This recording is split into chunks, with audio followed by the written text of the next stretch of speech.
On a un temps de retard depuis le début. On a en gros, allez, 15 jours de retard. Et ces 15 jours, on ne les rattrapera pas.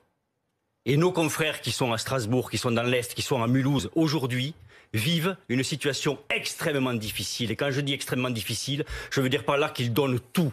Et toute la question, c'est de se demander combien de temps on peut durer quand on donne tout. Actuellement, on est totalement démunis, il faut quand même le dire. Il faut qu'il y en ait un qui se lève et qui le dise. On n'a pas de masque, on n'a pas de moyens de protection.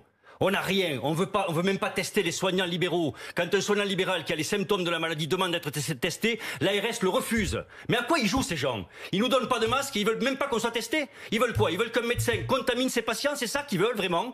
Est-ce qu'ils imaginent que le rôle d'un médecin c'est de contaminer des patients? Le rôle d'un médecin c'est de soigner des patients. Actuellement, vous savez ce qu'on fait? On fait comme le sous-officier de la coloniale, on se démerde. C'est-à-dire qu'on est en train nous-mêmes de trouver des protocoles, des choses pour se débrouiller parce qu'on est en manque. On est en manque de tenue, on est en manque de tests, on est en manque de tout.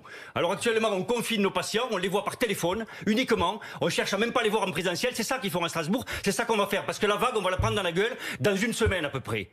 Et on nous fait jouer, on joue avec nos vies là. On joue avec les vies des soignants. En SSR, en soins de suite réadaptation, qui sont les établissements où il y a les patients les plus à risque, âgés, polypathologiques. Il y a pratiquement tous les SSR de France n'ont plus les moyens de se protéger. Les soignants ne peuvent pas se protéger. Ça veut dire quoi? Ça veut dire que si jamais un soignant est touché, si jamais un patient a la maladie, automatiquement un soignant va l'attraper et ça va se transmettre de chambre en chambre. Ça va être véritablement une hécatombe de personnes âgées. Est-ce que c'est ça qu'on veut? Où sont les masques? Il y a un mois, je dénonçais ça aux grandes gueules. Un mois plus tard, 30 jours plus tard, on a le même problème.